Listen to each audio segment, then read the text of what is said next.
broke Suki. Superman before Zack Snyder ruined him.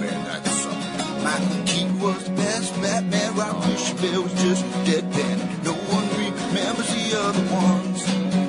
Princess Leia in bikinis and Transformer Lamborghinis. Please don't let Shia LaBeouf ever act again. Please, God, no.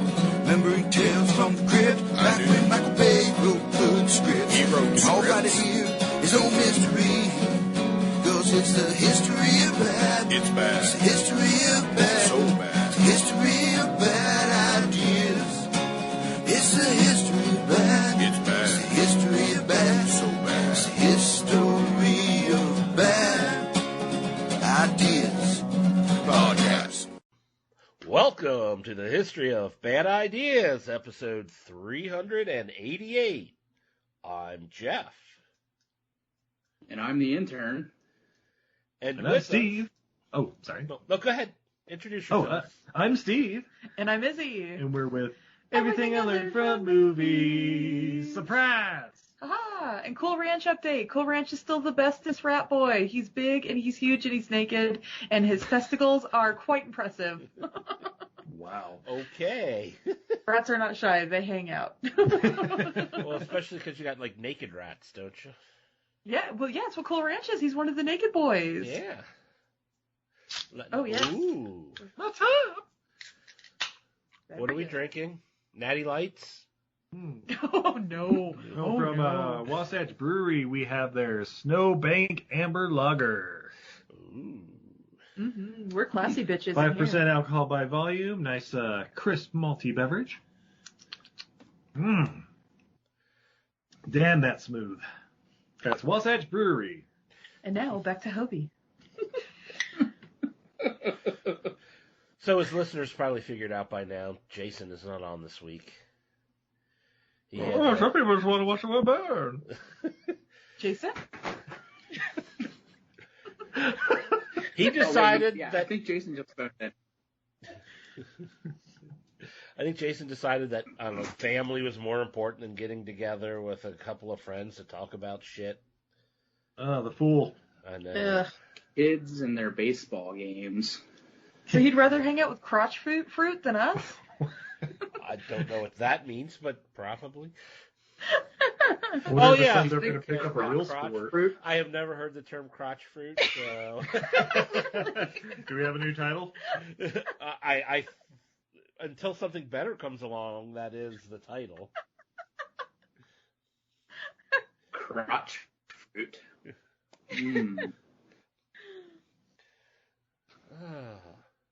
Okay. And since Jason's off tonight, Blake decided he doesn't work when Jason doesn't work, so...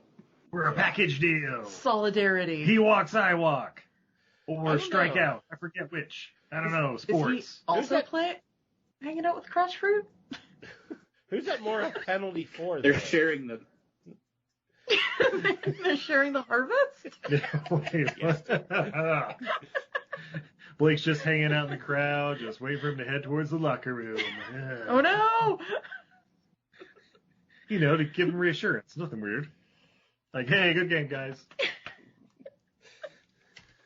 that Anyway, was the History of time Bad I Ideas podcast. Almost What are we walked up into to? the women's bathroom.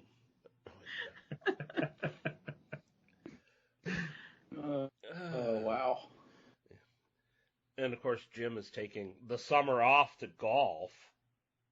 What? Is it summer already? Apparently on the East Coast. It snowed here yesterday, so... Wow, really? No, we are... Yesterday, I think, was the hottest day of the year so far. Ooh. Close to 90. Oh, shit. Yeah, that's 90 Fahrenheit. So that's why you guys are drinking your winter beers. That's why we're drinking a snowbank celebration of our snow and hail. We're I'm drinking glad you put it by shandies the over Fahrenheit, here. otherwise You guys are boiling. Sorry? I'm sorry. Izzy, Yes. you want to give us your promo code before we forget? Oh, you mean like promo code HOBIE that you could spend over at untidyvenus.etsy.com, the magical shop where Steve and I make amazing gifts and fun, all sorts of fun things. We're actually about to have a whole new product line because we found out an invasive weed we've been mandated to pull from our lawn can be used as an indigo substitute. So we're going to try that out. All right. Mandated. Okay, there's a story there. The county just decided that we need to get rid of some invasive weeds, so they're like, everybody pull these weeds on in your lawn. I thought maybe they came to your door. They came to your door with papers and forced them in your face saying, we're killing your weeds. No, it was more like a Post-it note attached to our taxes at the end of the year, like, by the way, when the snow melts, if you see these weeds, pull them. We're trying to get rid of them. And pay your taxes. Well, there's that. Hey, if you're lucky, 2 years later, you can get your tax return. Hey. Izzy also has a... Sorry, Brian? Oh, I said whoever said the IRS was slow, they're wrong. Slow is too nice of a word? Yes. I don't want to get audited. Very few people do. I say Izzy also has a Kickstarter going for her new line of Snackosaurs, nice little enamel pins that are half snack, half dinosaur. It's true. We just hit the funding goal for Teasiosaur. He's a plesiosaur, the long neck swimmy dinosaur, and he's a teapot. And so we're working our way to our next goal, which will either be Diplicorish, a Diplodocus, the super long neck guy, and he's a licorice, or it'll be a Brachiopretzel, Brachiosaur, the Vegisaurus from Jurassic Park, mixed with a pretzel. Interesting. Is there a words we should search on Kickstarter to find this?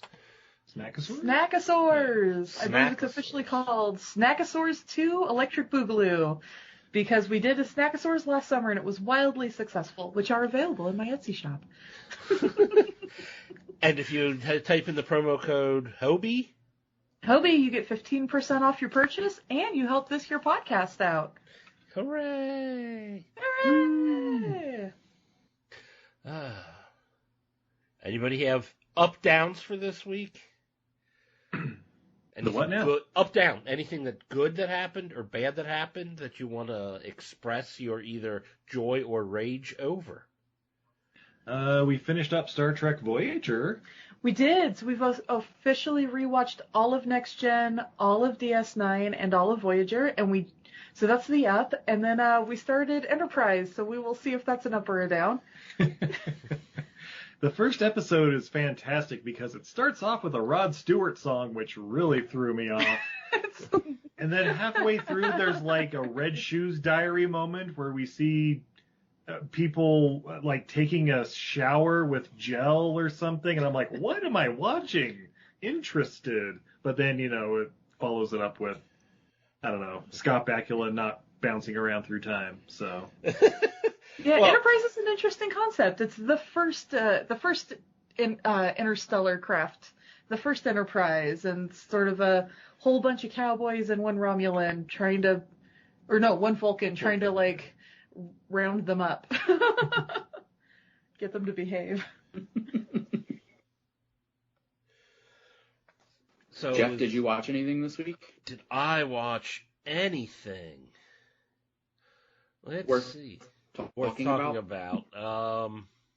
Army of the Dead? I did not watch that. Brian did. Brian wants to talk. Ooh. Yeah, what'd you think, Brian? I loved it. It was so good. It had its moments. A 2.5-hour zombie movie, though, is just too damn much, I think. Yeah, they could have probably cut 30-ish minutes out of it, and it still would have been just as good, I think. But I was expecting it to be fun, and we loved it. Nice. Curious to see. Oh, sorry. Yeah, did you read about that? Like how they had to do that? Oh, Yeah. that they had a super controversial comedian playing the role instead, and then she green screened it like at the last minute and isn't actually in the movie. Yeah. So they scrubbed Chris D'Elia, or D'Elia, however you pronounce it, and they spent like over $1 million just green screening Tig Notaro's part into the entire movie. She shot none of her scenes with anybody. She was by herself. She wasn't by herself. She was with her. They gave her an acting assistant who was in green screen to be the other characters, so they could like touch shoulders and stuff. That's why the eye lines don't match up. Huh. Interesting. Yeah, that to me that was crazy. Like I couldn't imagine trying to do that. Her character's the best part of that movie, but I'm not gonna lie, that movie got me really frustrated because at the end, the only women worth anything apparently to that movie are either mothers or about to caretakers of children. All the other women are completely disregarded, not even taken care of by their friends. There is that. So they became zombie bait? Oh yeah, they're just like straight up like tossing like not mothers to the wind. There's a whole plot point based around one character going missing who's a mother. Turns out there's 3 women who are missing. The other 2 women don't even get mentioned. Not even mentioned by anyone. Okay. I guess they're saying that unless you have children, you're not worth being around, huh? I mean, I assume that's women. what Zack Snyder was trying to say with this movie. Oh, was this a Zack Snyder movie? Yeah, that's why it's 2.5 hours and pretentious as fuck. And the music is really good for the first 2-3 minutes of every song, but about minute 7 of every single song, I'm ready to like blow my own goddamn brains out. Tell me I'm wrong. I can't. Yeah. And I love Richard Cheese. That's the opening song. He's a fantastic artist. I love lounge music to like super popular songs. What song does he open with? Yeah. Viva Las Vegas. Viva Las Vegas. Yeah, and then after about that's 3 minutes, actually a lounge they bring in song. some chick to just suck. Yeah, they bring in a girl to sing some sort of sad dirge of Viva Las Vegas. Now I'm confused. Viva Las Vegas. For like 7 more minutes. So you're getting Richard Cheese to do a cheesy lounge song version of a song, and they give him Viva Las Vegas, which is a cheesy lounge song to begin with? Yeah. Yeah, and it's fun. It's fun, like I said, until about minute 17.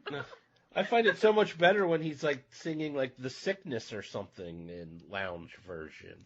Oh, we have all the albums. We're fans. We've technically pre-ordered the biography that I don't think is coming. He's been in the process for like A 12 decade? years now. Yeah. When we first met, that was the thing you were the most excited about. We've been married for 5 years.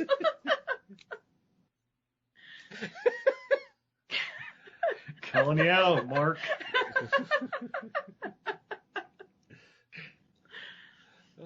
So someday. I was impressed with the zombie tiger though. The zombie tiger was really good until his last kill, in which case they did not line up the animation right. Yeah. And it really distracted me. But he's very cool until he gets his climax. And then it gets kind of stupid. I mean, it's a very satisfying death, but for as much money was spent on that movie, they could have just lined the tiger up correctly with the actor. That's now streaming on Netflix. I think I'm extra mad at that movie because it could have been like the perfect zombie movie. It could have been so much fun. It could have been 90 minutes. If Paul W.S. Anderson was directing, I agree, 1,000%. Yeah. Like, there's a bunch of like little things that all add up to being incredibly frustrating for me. I'm just scared of watching a Paul W.S. Anderson movie, though. How dare you? That man only makes gold. Well, No. except for Resident Evil stuff. Did you guys not watch Monster Hunter? I did not. I did not. It was okay. Mia Jovovich killing monsters in the desert. And Tony What? Jaa. He put Mila Jovovich in one of his movies? I know. It's about time. Okay, guys. Honestly, though, the Three Musketeers movie that came out like 10 years ago that they did. Oh, Check that out. It's a So pretty good. fun little watch. it's not a. Wait, who It's was a in that one? steampunk Three Musketeers movie. Yeah, Orlando Bloom is the bad guy.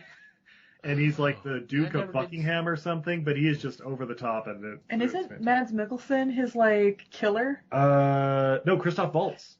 Christoph Waltz. That's right. Oh, no, he's the cardinal. Yeah, he's the Cardinal. Sorry. Who's isn't his assassin Mads Mikkelsen? I think. Oh shit, you're probably right. The Oh, one I who want to kills- see Yeah, this movie now. that's right. That's Mickelson. Who kills everybody on the airship?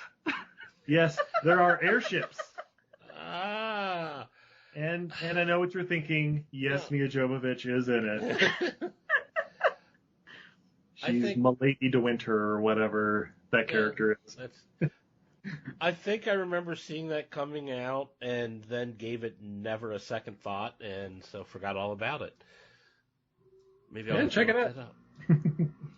It's my James second Corden. favorite Three Musketeers. Well, if you've got Mads Mikkelsen and Christoph Waltz in a movie, I like those two enough to actually give it a shot.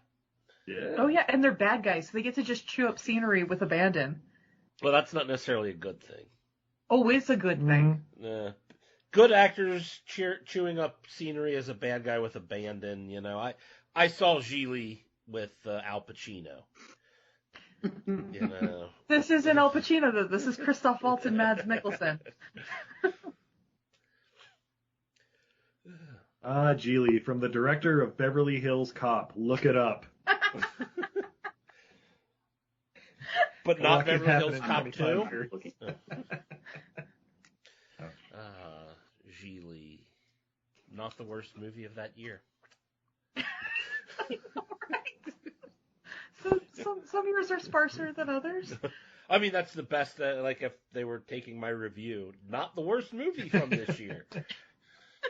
Jeff from Hobie says, not the worst movie of the year.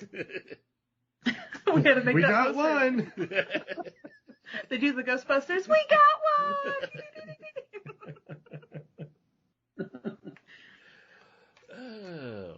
I suppose we should. Oh, what? I was gonna say we also are gonna be getting our second shots here in a couple days.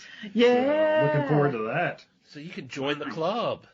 Yeah, I'm gonna see F9 in theaters. God damn it. Yeah. We're gonna rent a theater if we can. If they'll let us. Yeah. Well, once you get your shot, then we should be able to telepathically communicate within a couple weeks. Then, right? Oh yeah, and your cell service should be like perfect, right? Yeah. Except when it interferes with my computer. I'm having some problems with that. Well, you got to get your computer on the 5G, and then you can just be your own hotspot. Yeah, just make sure to restart it, get the latest updates, and then, you know. Fucking tards. Wear a mask. Okay. Moving on. I suppose we can do our Twitter poll of the week. For some reason, Jason wanted to ask about Congo. Did you put him up to this, Steve? Never. Izzy? What? One of you? No. Oh, yeah. No, because he actually did it. If I put him up to it, it probably wouldn't be a thing. We won't say we weren't his muse, his inspiration. But, yeah, we never, like, officially sent him a message, like, please. All right. Well, we wanted to know who was your favorite character from the Congo film. And he gave us choices. We've got Amy the gorilla. Amy, good, gorilla. Herkimer Hamok. I can't pronounce it. What's his name? Herkimer Hamoka, Yeah. Romanian philanthropist, free from the bounds of Ceausescu and here to do good.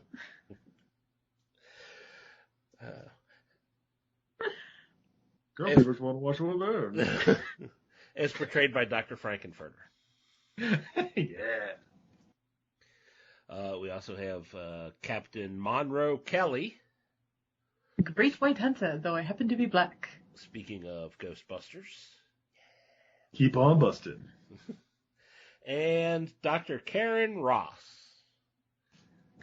Lady Doctor. Yeah, I'm trying to remember a line from her, but it's all like, I told you. Charlie? If you brought up those diamonds one more time. Yeah, I'm surprised Joe Don Baker's not on here. Like, ooh, that'll be for next week. What's your favorite cameo from the Congo film? We have like It's Bruce Adewale. Campbell and Kahega. Yeah. Joey Pants, Joe Don Baker. Well, coming as, I suppose, no surprise to anyone, Dr. Karen Ross came in last place at 6%. I can see it. I mean, she's not a mother, right? So we don't Yeah, need so her. she's not worth anything. She didn't create crotch fruit, so what good is she? A doctor who specializes, who's an ex-CIA agent, operative, and can build diamond lasers. Why would we need her? Even Amy doesn't like her. Ugly lady. Yes, ugly, ugly lady. Coming in at third for some unknown disturbing reason. People did not want Ernie Hudson at the top of their list because they picked Captain Monroe Kelly at 24% at number 3. Yeah, he's number one on my list too. I feel you, Jeff. I would just like everyone to know who's listening, you're all wrong. The answer for number 1 is Monroe Kelly. Only 76% of them. 76% of you are wrong, and I'm judging you for it. Well, at least we're in agreement, so maybe we can just change that right now. Yeah, fuck your vote. I mean, this isn't a democracy. It's a cheerocracy. No, wait, sorry. Nope, perfect quote. It's a dictatorship, right? We're the dicks and they're the taters? Is that the new title? I mean, I guess I'd prefer to be called a tater than a dick, but... Anyway, winning at 41% to 29%, Amy the Gorilla beats out...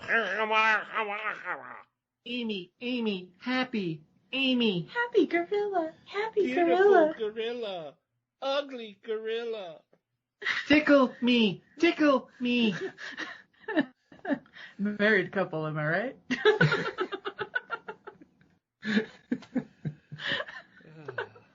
Perfect movie. Congo, where you are the endangered species.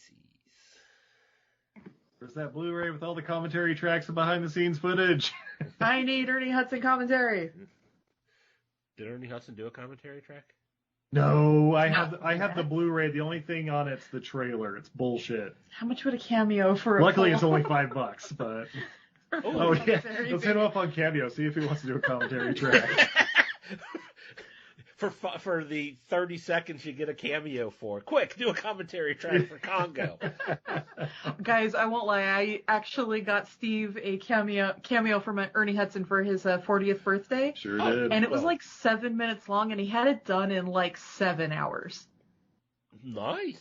Really? Like, the thing said like, oh, please allow 7 to 10 days or whatever. I had it the next morning. Nice. He was staying up late watching Congo and was like, oh shit, this guy's a fan.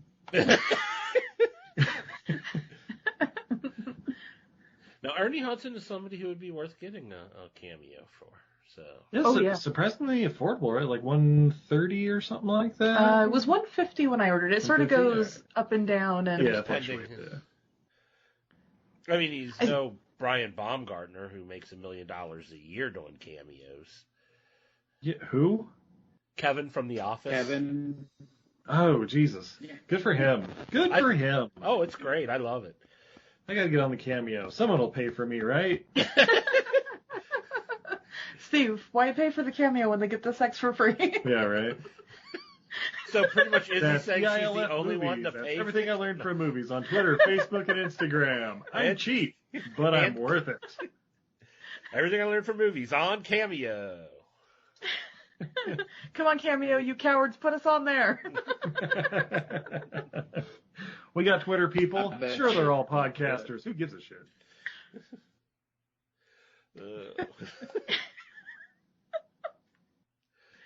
Brian, you watch anything other than your zombie movie that you want to talk about this week? I did not. That I remember. Nothing worth talking about, I don't believe. Yeah. I watched a lot of Jeopardy this week. Yeah, with the new Tournament of Champions. Yeah. Who's the host right now, or this week, or whatever? It's Buzzy Cohen. Former Jeopardy champion. Okay. Buzzy Cohen. He's not a former Green Bay quarterback I don't know about, or no? You didn't know about Aaron Rodgers before you saw that? Never heard of him. Who's he, Steve? It's like that's good. That's great. He had a job at a meatpacking plant. Good for him. No, Steve. He was a fudge packer. Good to see a local bully done good, I guess. I will have to say, so far I think Buzzy's done the best. Really? All right. I was not a fan of Buzzy as a player, to be honest. Yeah, I was going to say the same. But I think hosting, I think he's seemed to be the most comfortable right off the bat, and he's got the flow down better than anyone else. Even Ken, after Ken did 6 weeks worth of shows. Right. Has LeVar Burton had his turn yet? Not yet. I think his shows will be shown in August. Mm-hmm. Sweeps week. No. Yeah. Yeah, August is usually where you send people to die in the television movie market. But anyway, I'm looking forward to LeVar Burton. That's The Suicide Squad, Take 2, coming out in August, I'm guessing.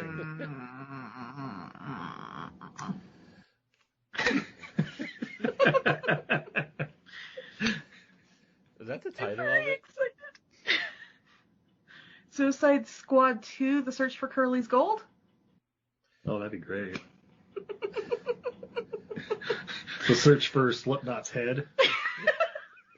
Oh, that was terrible. Poor Adam Beach, always dying in these superhero movies after like 30 seconds of screen time. That's right, New Mutants, I'm calling you out too. Spoiler alert? The first 30 seconds of the fucking movie. I'm not saying It's okay, you'll be safe. that was the same guy that did Slipknot. Yeah. Did not know that. Okay. Yeah, good old Windtalker's own Adam Beach.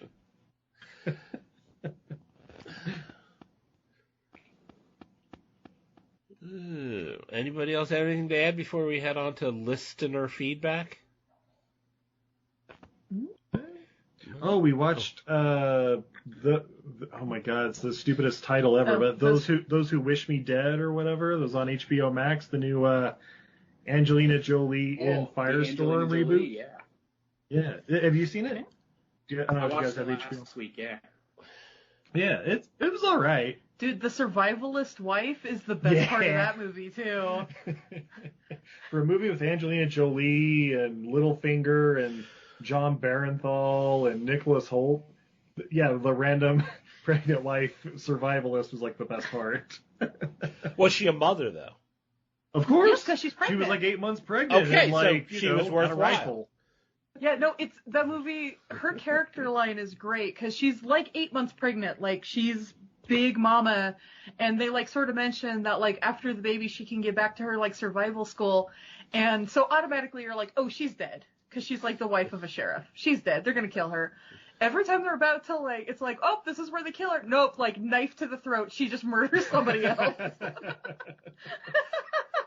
it's like, yes, finally. And I don't even know her character's name. Oh, the best character, and you don't remember her name. Did they give her name, or you just don't remember? I'm sure they did. I'm sure they did. Mrs. Sheriff. Yeah, but yeah, she's a side character. She's like not even one of the main characters. She's a sideline like plot point. Yeah. Yeah, she's like Yeah, on she screen ma- for maybe 10 minutes. Yeah, a total 10, of like 10 something like that. minutes. Yeah. And mostly it's to be like, oh no, they're going to kill the sheriff's wife. Oh shit, she just killed another one. Psych. I'm bringing it up to see if I can. Let's see. Her name in the movie is Allison. Allison, who's the actress? Oh, yeah, they did say that. Medina Singhor. Medina did excellent, in my opinion. Yes, I am unfamiliar And with that's her. Medina, not to be confused with Madea, played by Tyler Perry. As a pregnant Tyler That Perry. might have been interesting, but I've seen Alex Cross. This was better. Alex Cross wasn't that bad. No, it's not that bad, but It could have been much worse. something about Tyler Perry action hero, though, I'm just kind of like, everybody else was busy? I don't know. Look, Michael Jai White's still alive. Why is he not doing this? Yeah. He's alive and potentially younger than Tyler Perry, so... We live in a world with Idris Elba. Why is Tyler Perry here? Why does he have work in movies he's not personally writing and funding? Because I think he funded it. Yeah, probably. That makes sense. Oh, that just reminded me. I was watching on YouTube the movie trivia Schmodown.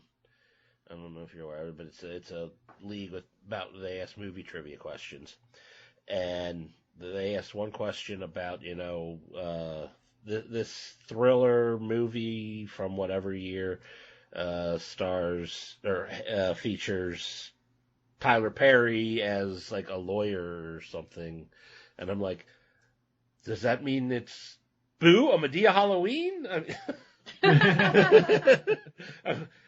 Tyler Perry did something other than that? Wait, no. Diary of a Mad Black Woman 2, The Revengeing?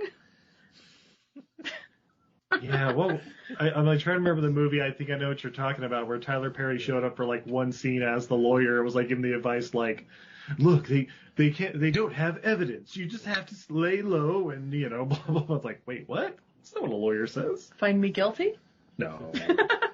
I want to say it's like Enough or something. It's like one of those like battered husband or wife beating husband kind of things, and he just Tyler Perry just, hey, you busy? Can you shoot a day as a lawyer? Yeah, sure, I can do that. Yeah.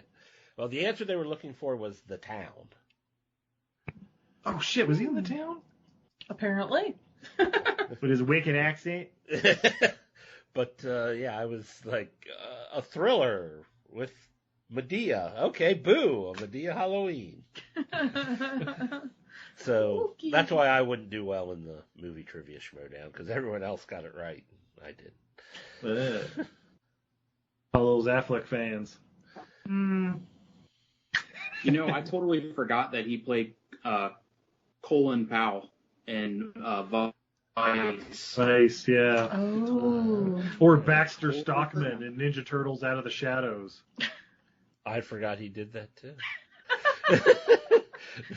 Until this very second, I'm like, he was As in well. that now. Jeff Now just that had you a mention small aneurysm over there. If you watch the replay on the video, you can see where the vessel explodes. it. Oh, we're not. Unless you're recording it, I'm not recording this video. Oh no! I hope to God I'm Quick, recording do it the again, audio. Jeff. I'll get it on my camera.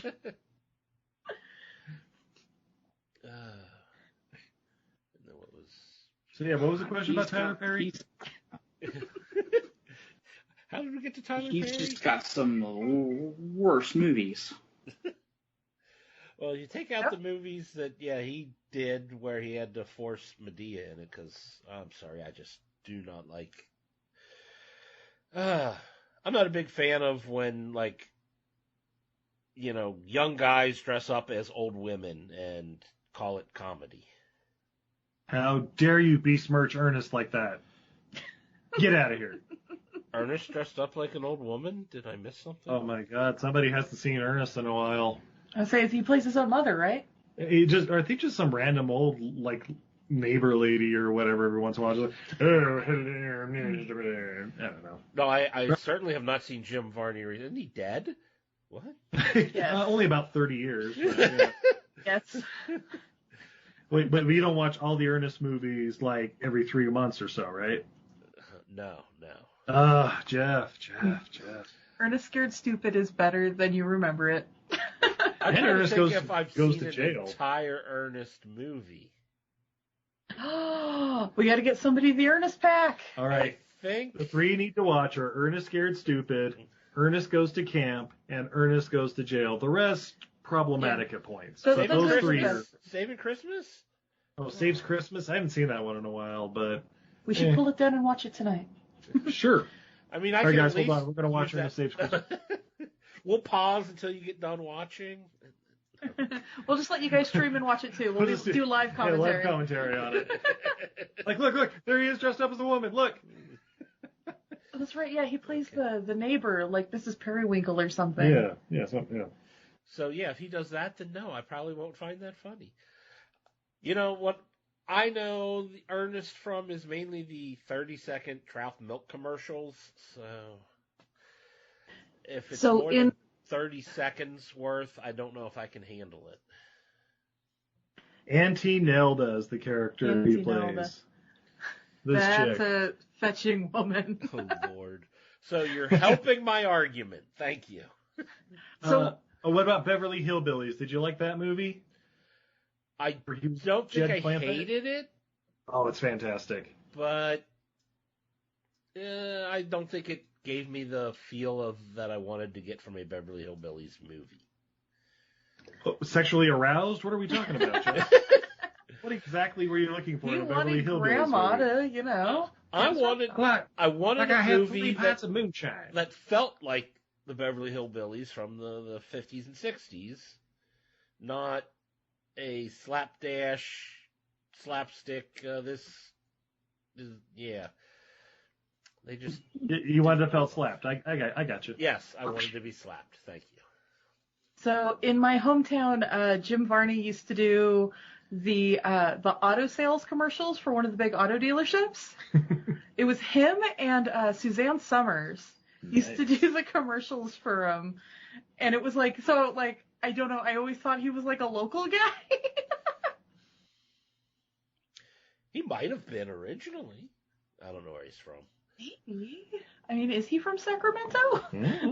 Let's ask him. Uh-oh. Oh. Or maybe All right, it's everybody, one of hold those- hands. We're going to light some candles. Maybe it's one of those things where they get these people to do them and then sell them to each different car dealerships in each city. Jim Varney was born in Lexington, Kentucky. Oh, Yeah, that's pretty far away from Sacramento, California. stone's throw from here. Because you said that, I'm like, did he do car dealership commercials here? So I'm thinking maybe they get them to do mass commercials and then sell them to different markets. Hey, Vern, I'm going to head on down to Mazda in Sacramento. I'm going to get me one of them new Miatas. It'd be great. Hey, look up. Was it for Cal Worthington? I don't know, because there were also 2 guys in Sacramento in the 80s who did who had like elephants and tigers in their commercials. Like they would have this like who can get the biggest animal to like sit on an old Ford Fiesta. All over Let me tell that, you- woo! Before it sounds hickish. Nothing makes me want to buy a car more than that. Nothing. All right, listener feedback. Listener feedback. John L. we- Sullivan. Isn't he a boxer? Yeah, right. Yeah, he also sold cars in Sacramento. Well, Roseville, technically. Close enough. I Yeah, you guess. guys know Roseville. It's Yeah. between Orangevale and Citrus Heights. Duh. I mean, come on. Who do you think we are? You guys are hip with the late 80s, early 90s, very local Sacramento County area commercial scene. Yeah. I subscribe to that channel on YouTube. So, listener feedback. Steve, you said you would be more than happy to read our bomb listener feedback. I sure did. That's listener feedback. You gotta come up with a sponsor, so yes. that's your job. Listener feedback brought to you by, I don't know, Netflix. We're doing Zack Snyder movies now. Too bad they suck. No. No, they're all right. Check it out. Netflix is alright. First question we have is from Big D himself, #1 fan Doug. Ape hands. 7. He asks, hypothetically, if, capital letters, someone moved from Cincinnati to Washington, D.C., would it be better to stay a Bengals fan or change to be a fan of the Washington football team?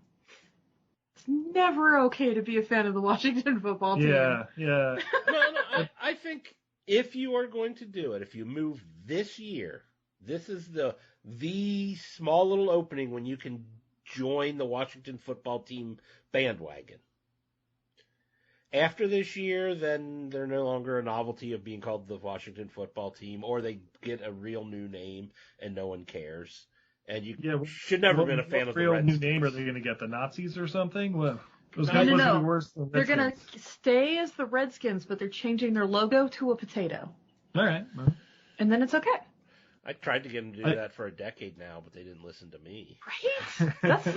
That's the most obvious choice for them.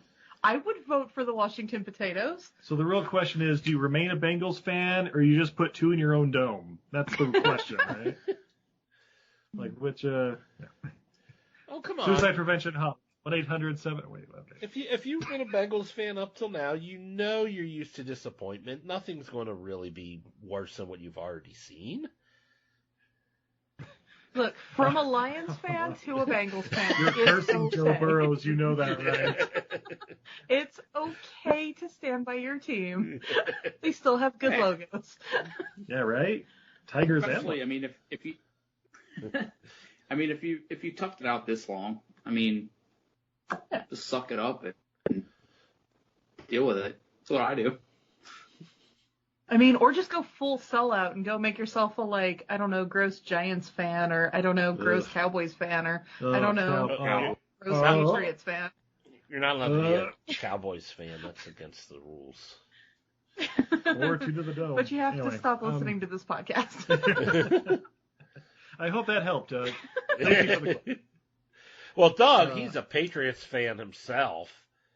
I've always been a Patriots fan. Yeah. Yeah, good old Steve Grogan. That's his favorite quarterback of all time, right? Taking notes. Yeah. All right, next question from Sir Reggie Scumbottom at Dirtbag, somebody's phone number. What movie have you watched only once? Not because it was awful, but it moved you. You loved the film, but you cannot watch it again because of the effect it had on you. Mine is Saving Private Ryan, as it showed me what my father lived through during that time as a Nazi. No, I don't know. No. He edited. I edited that last parable, but I think he was on the other side. Oh, okay. He was fighting. Okay, well then, thank you for your service.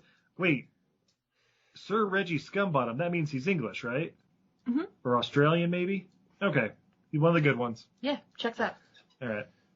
Well, then again, the Queen's husband was one of the good ones, and he was a Nazi in his early days, so what can you do? Was right. Thanks, Jeff. What about you guys? Any movie you watched once was really good, and you're like, never again, never again? The movie that comes to mind that I watched and enjoyed or thought was a decent movie, but is not one that I can watch again, is Monster from Charlize Theron and Christina Ricci. Yeah. I thought it was a really good movie. I thought they did great, but I saw it once, and I couldn't watch that again. That kind of drains your will to live. Yeah. How about you, Brian? Nothing's coming to mind.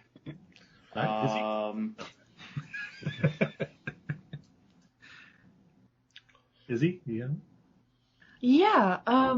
Girl Interrupted. Not because it moved me, but more because I understand intellectually that it's a good film. It's full of really amazing performances, and it did nothing for me, and I don't want to move into the realm where I hate it. So I think I should leave it at that I watched it once. I appreciate it for what it is. It is not my kind of movie, and I like where I'm at. I like my relationship with it far away. I like my memory of it. Hey, I'm afraid if I watch it again, I will hate it type thing. I've seen those. Yeah, it's like, you know what? I can fully appreciate this, and I never want to see that again. I will say one movie, to change the subject real quick, we'll circle back. One movie that I loved the first time I saw it. Saw it on the big screen, watched it, and then when it came out on video, back when video took like over a year for the movie to come out on video, we rented it on video, and that was The Doors with Val Kilmer. Oh, yeah, Oliver Stone. Yeah. I loved the movie when I watched it in the theater on the big screen and was excited to watch it when we rented it. And I wanted to beat the shit out of the television before the movie was over. And I'm like, I don't know if it's because I saw it already, so I know it's going to happen, or if the big screen versus little screen made the difference. But I mean, Your state of mind when you watched it. Yeah, as someone who owns the DVD, I can tell you it gets a little long in the tooth around the 3-hour mark, and then it's like, oh yeah, that's right, he dies in the fucking bathtub at the end, because don't do drugs, kids. The end. Yeah. For me, Schindler's List is one. It's like, oh yeah, I've seen it. It's great. A lot of people die. All right, that was fun. Laugh right, says Steve, of everything I learned from movies. One movie that I've watched several times that I don't think needs to be watched more than once is American History X. Oh, yeah. I can see That's that. a good one. Yep. Good one. I've seen it probably 20 times, but still. And I use the term curb stomp at least 3 times a day, so, yeah. Right the curb! What? Okay, let's move on to something. I was gonna Alright, say, I know there's one that we didn't watch because the concept of it brought up a lot of feels for Steve. Hmm? The American Sniper. Oh, yeah. Steve's father was a sniper, and that came out like a month after his passing. Yeah, about that, yeah. And we had tickets to go see it. We were really excited. We literally got to the theater, and he was like, "No, we can't do this. Like, Let's go eat pizza." I'm good. Let's go. And you know what? I'm okay with that too. Yeah. Yeah. Good pull. All right, next question from Besotted Geek, whoever the hell that is. It's not even a word. Right? Why does Steve or anyone like Congo? Says the fucking Barclay fan. Who is the worst Star Trek character ever, and why is it Barclay? He's going to start I'm getting a lot of blank stares, guys. I don't know who think Barclay you don't know is, who Barclay so. is. All right. Well, probably for the better. Because it's like the greatest movie ever? I don't know. Yeah, it's like almost a perfect movie. It's Ernie Hudson, one of Ernie Hudson's like greatest performances. Whether you like the movie or not, whether you like the script or not, he's fucking killing it. And yeah, it's a Michael Crichton movie. God, those are fun. Even if they completely bastardize his subjects, they're always fun. I'm a fan of Timeline. I love the book. The movie has very little to do with the book, and it's still super fun. I can travel through time with mirrors. That was Steve's big hang-up, the mirrors. Oh no, the mirrors are broken. We're screwed now. I saw that one when it first came out, and I think I get it confused with other ones, but I know it's not one I wanted to watch again. But we had fun when we watched it. I mean, it has Paul Walker and Jerry Butler. What more could you ask for, really? Yeah, and the guy who's not the T-1000. Oh, yeah, Neil McDonough. Oh, yeah, David Thewlis, the star of Island of Dr. Moreau, though everyone seems to forget that. Ares himself from Wonder Woman. And Diamond Lasers. That's why. And Talking Apes. And Romanian Philanthropists. And, yeah. Kahiga. The Last City of Zinj. That's right. It's Flu. From Kevin at Cincy Explorer, we have... Why is Avatar such a divisive movie, and why will it never be superior to Avengers Endgame? Well, I mean, because one's based on a Nickelodeon franchise, and I'm gonna stop you right there. one's from M. Night Shyamalan. Yeah, it's divisive because the show was so loved, but the movie had nothing to do with the cartoon. No, this is the Dances with Smurfs movie that James Cameron did. Or is it the one with Sean Connery in a bear suit? Oh, the other event. The other I Avengers. didn't know they made a sequel to that Avengers movie. Oh. Did Uma Thurman come back? I love bringing that one up. I hope that answered your question, Kevin. From Professor Number 1 at Doctor Number 1, since you were returning to the studio, look for me streaking past the B.O.B. giant window. Will Jeff join me? Yeah, probably. Oh, okay. Not streaking. I'll be there at the studio, but... Are you going to be streaking past that Bob giant window, whatever that is? Our studio is the Bob studio, so the Bob giant window is the giant window outside the studio. Ah. Overlooking Times Square. No. By the way, I like how it's talking about returning to the studio on an episode where nobody even returned to the Skype. Yeah. By next You're week, tearing the podcast apart, Rona. And welcome to the last episode of Hobie. Now that the studio is open, we're going to shut it down. Brian and Jeff have to battle Thunderdome style because there can only be one. Well, that would be Highlander style.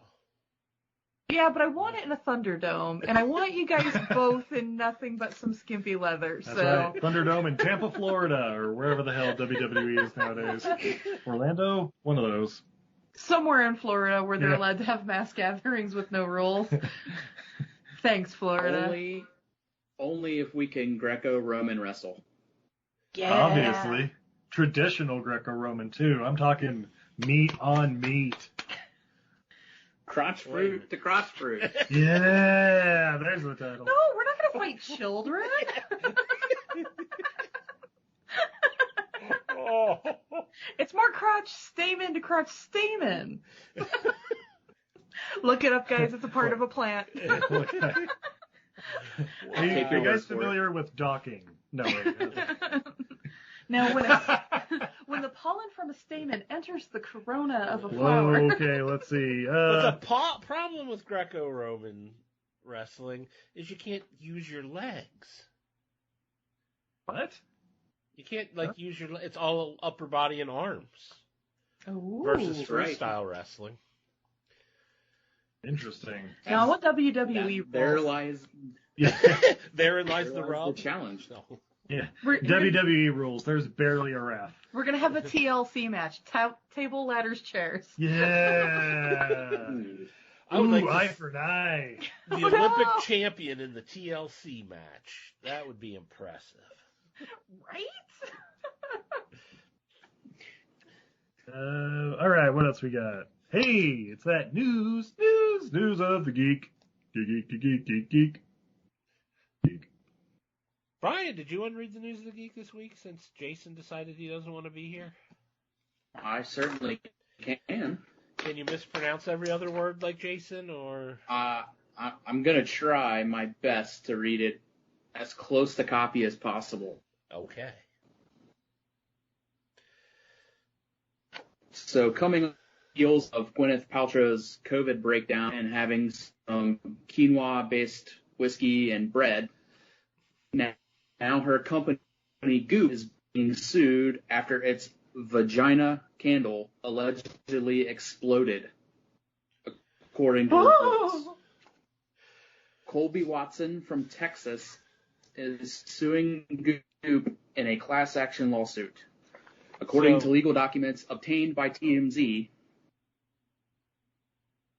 Yes. Oh, so pretty much the story is Gwyneth Paltrow's vagina exploded. Okay.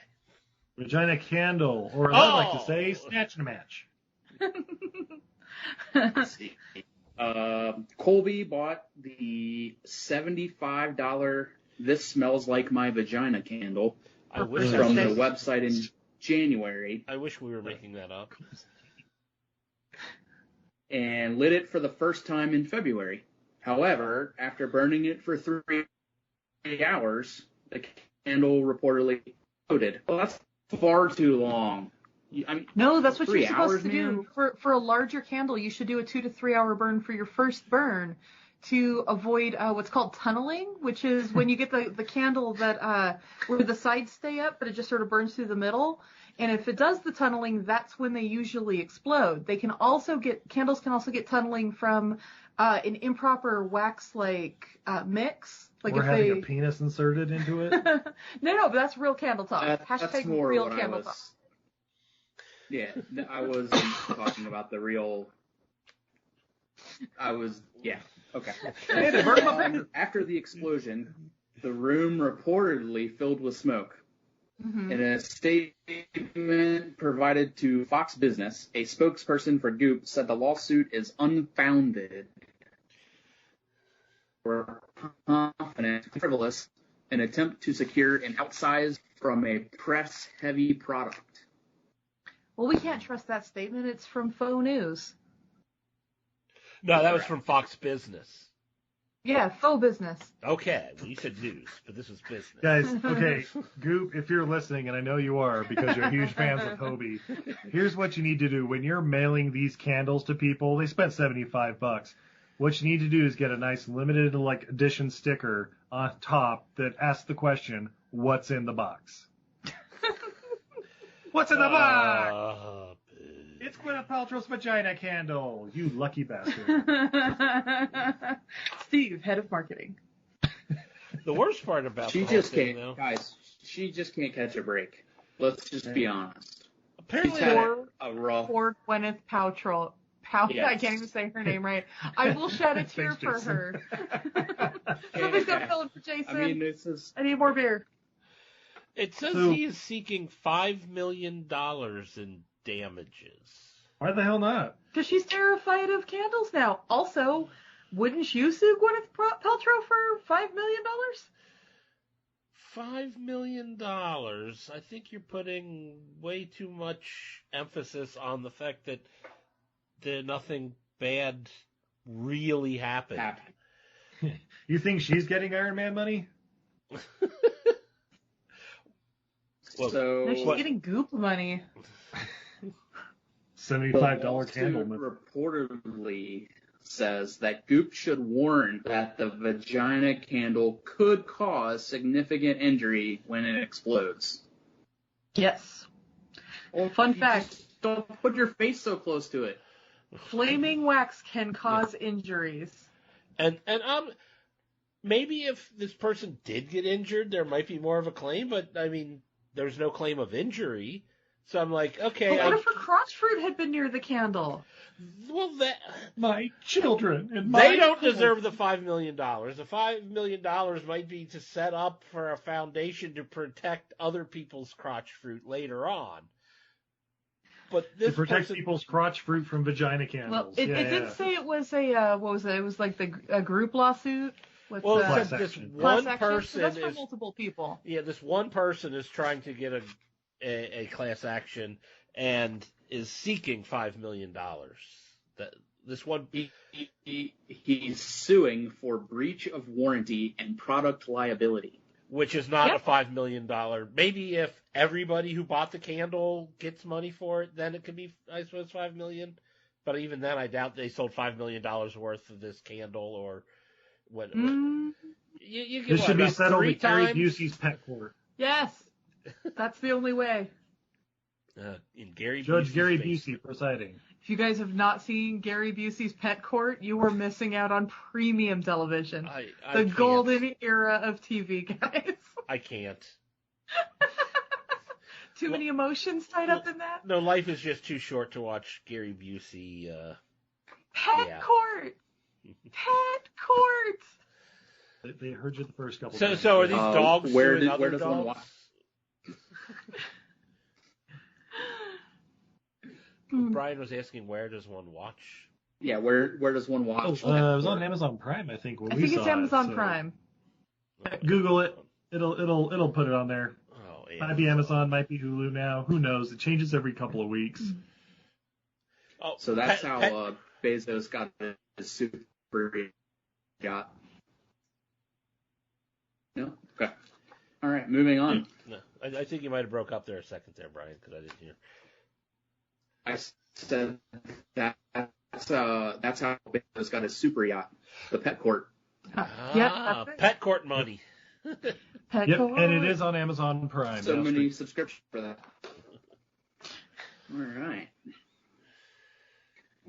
All right, moving on. Let's see. We got Per the Illuminati, British actor Jeremy Irvine. Jeremy Irvine. I'm sorry. Jeremy is potentially closing in on the role of Alan Scott in HBO Max's Green Lantern TV series. However, the site reveals that unlike Finn Wittrock as Guy Gardner, it's likely to be a one-year deal. Alan's history as a Lantern will only be explored. Characters like Bree Jarda, Simon Baz, Justin are all expected to factor into the show in some capacity. I don't think you mispronounced any of their names there. Jeremy Irvine.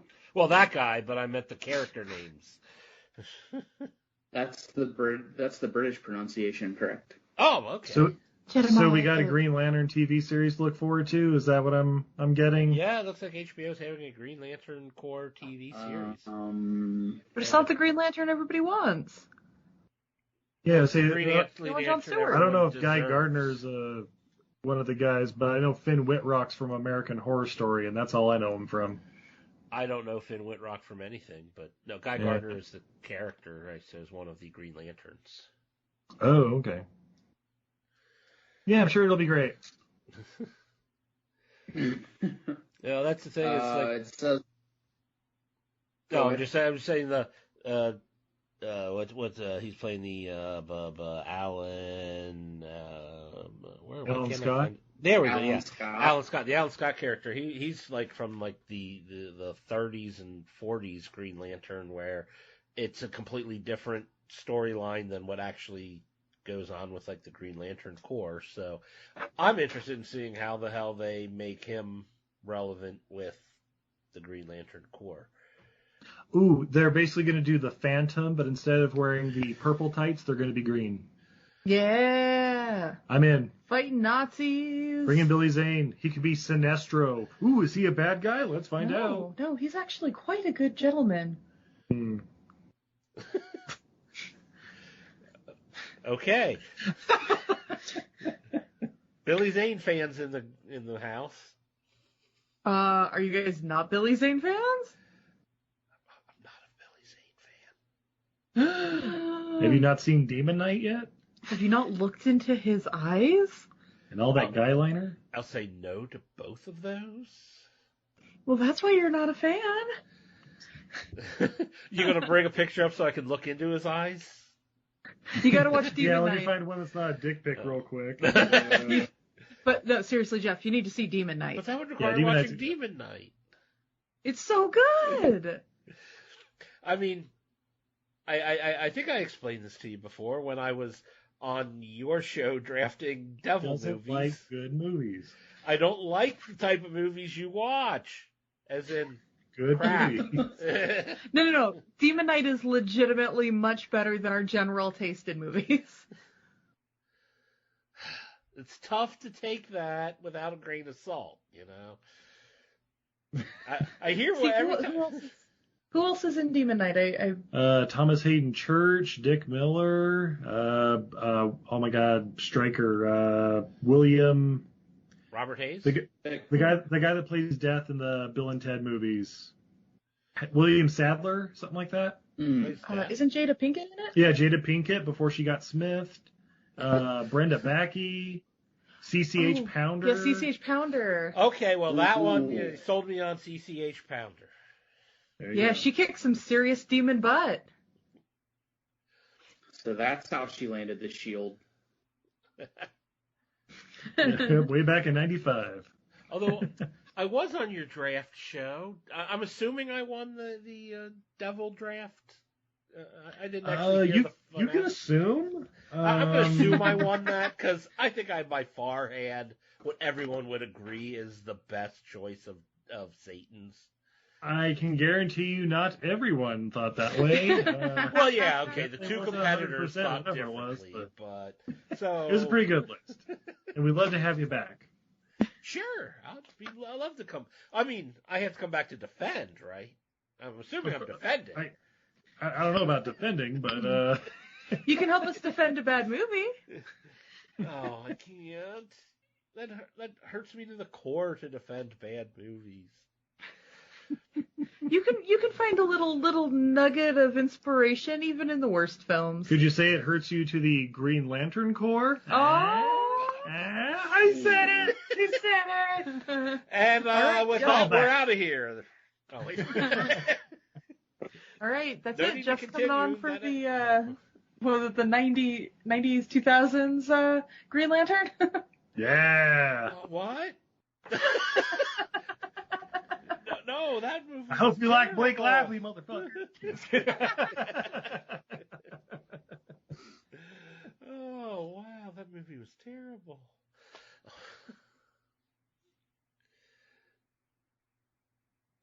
Oh no, he's going to come on for Green Month. He's going to get picked between the Green Lantern, the Green Hornet, or the Green Inferno. I was going to take the Green Mile. No. Oh no, we don't do good movies. Oh, I keep forgetting. Maybe Green Room, so we can see like Nazis' heads explode. Ah. Patrick So Stewart was that the say- end of the Green Lantern story? I don't even remember. Yes. At this point, yes. Okay. As far as we're concerned, yes. Hey, Brian, what are you doing September, I want to say 19th through the 21st? Or the 13th through the 15th, Is or that the it? 17th through the 19th. Sometime in the middle to end of September, I plan on attending the Cincinnati Comic Expo at the Duke Energy Convention Center. Woo! Yay! I plan on being there too. And there will be thousands of other people planning on being there, including some great media guests like insert good name here. History of Bad Ideas and Jim Varney. Wait. Ooh, Jim Steve, I Varney's hate to tell you corpse? this. Jim Varney's not much of a draw anymore. Aw. But hey, you could go I think to Green Lantern's going to be there. the Green who? Green Lantern. Ah, He's going to be there. Which one? Any of them. All of them. All of them. It's going to be a big... Hal Green Jordan, Lantern John panel. Stewart, Alan Scott, Finn Whitrock, whatever one he was playing. Guy The Gardner. guy with the big head. Guy the Gardner, Guy who's that's red. right. That guy who's a gardener. That'd be Sinestro. All those guys that got murdered in the middle of the Snyder Cut. They just got like picked off like they had no powers. Well, it's not like the Green Lantern Corps was powerful or anything. I feel like they shouldn't have been like picked off like a kid would like pick off ducks with a slingshot. But I mean, they were going against like what's his name, Steppenwolf. Was it Dave who killed them all? Or I'm still gonna argue that movie would get 4 extra stars from me if they replaced Steppenwolf with the band Steppenwolf. well, I yeah. like to dream. Well, my dad used to play drums with Steppenwolf, so What? yes, true story. You're just telling us that now? Yeah, well, you didn't hear the story that Steppenwolf. Well, yeah. See, my brother who is golfing on Tuesday, so he can't do this anymore. And myself, we were originally in the band Wilson Phillips Now. What? Yes. True story. And Nice. but we got kicked out of the band because Carney got jealous that I didn't want to be with her, and so they kicked Jim and I out, stole all our songs, and became hits, became popular. The beautiful people just can't make it. I know. My so, you know, my I'd dad be- used to be a roadie for Uriah Heep. Sweet. It sucks that I sit here, I watch a movie, hey, look, Bridesmaids is on, and then they're singing my song in the closing credits. I'm like, screw you, Carney. Screw you, Wendy. Yeah, you bitches. But anyway, enough about that. We're moving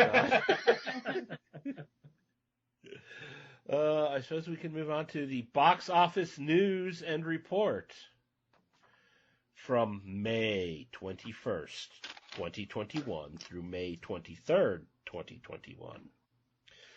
The box offices in America.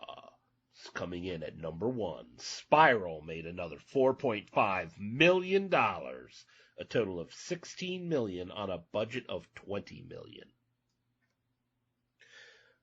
I did hear, because of this movie now, that worldwide Saw franchises have made like over $1 billion. Was that what I heard? Billion with a B? With a B, I think. Damn. Congratulations to them. It only took like 14 movies. Well, yeah, but when they're cheaply made movies that, come out every year. Oh, yeah. That's why there's a Blumhouse. They probably always will be, because they're never going to spend $1 billion making movies. But we deserve to make $1 billion. Movies. That's like 800 movies. They only make like, I don't know, 80 a year. I don't know. They saw what happened to Canon. Yeah, exactly. Stay out of superhero movies. Blumhouse's Superman. Oh no! Who's gonna make High Superman: The Quest for Cash? Coming in at number 2, Wrath of Man made $3 million, a total of $19 million on a $40 million budget. Do I remember what this movie was? Wrath of Man was a really good movie. I had a good time making it. I really enjoyed Wrath of Man. What is it? Do I remember it? I don't know what it is. Oh, it's a Jason Statham. Vengeance movie. Yeah, Vengeance, and involves like cash trucks and armored truck robberies, explosions. Yeah, I assume Josh Hartnett shows up for some reason. Yeah, if you cross Josh Hartnett still lives and works in Hollywood. Yeah, he came out of retirement for this movie for some reason. He's like in 3 minutes of screen time. I think. Was he actually in retirement, or they just hadn't hired him for 20 years? Look, same difference. Look, you talk to his publicist. I don't know what he's officially calling it. He's calling it retirement until he comes back, and then it's coming out of retirement. Yeah. Wrath of Man is if you crossed like Taken with Ocean's 11 and had it starring Jason Statham. Well, I liked Taken. I liked Ocean's 11. Yeah. I don't hate Jason Statham. Hey, Olympic swimmer turned actor. I mean, how can you go wrong? Johnny Weissmuller. Is he the Johnny Weissmuller of our day? I guess Olympic swimmer turned actor. I mean, come on. The Tarzan, one of your favorite movies? Come on. We are doing Tarzan month in June. Welcome to the jungle on everything I learned from movies. I think I know who Johnny Weissmuller is. Thank you. You seemed surprised when I pulled that name out, and I'm like, I assumed you knew. Oh, I just didn't know he was a diver, but yeah, I knew he was Tarzan. Swimmer, not diver, swimmer. Oh, okay. Close enough. I guess he dove into the water. Typically. Olympic water sports guy. Either you're a diver and or swimmer, or you're a diver and or drowner. Anyway, number 3 this week, Those Who Wish Me Dead made $1.8 million, a total of $5.5 million on a $20 million budget. They all get scammed sometimes. Hey, we watched it on HBO Max, baby. But I thought you said it was a great movie. No, Brian said it was a great movie. I did. But you said, now I forgot her name, was so great that it Allison. made the movie. Yes. One character who has 10 minutes of screen time is fabulous in that movie. Look, guys, Brian, I'll back up. I also enjoyed it. I wouldn't call it a great movie, but I don't know.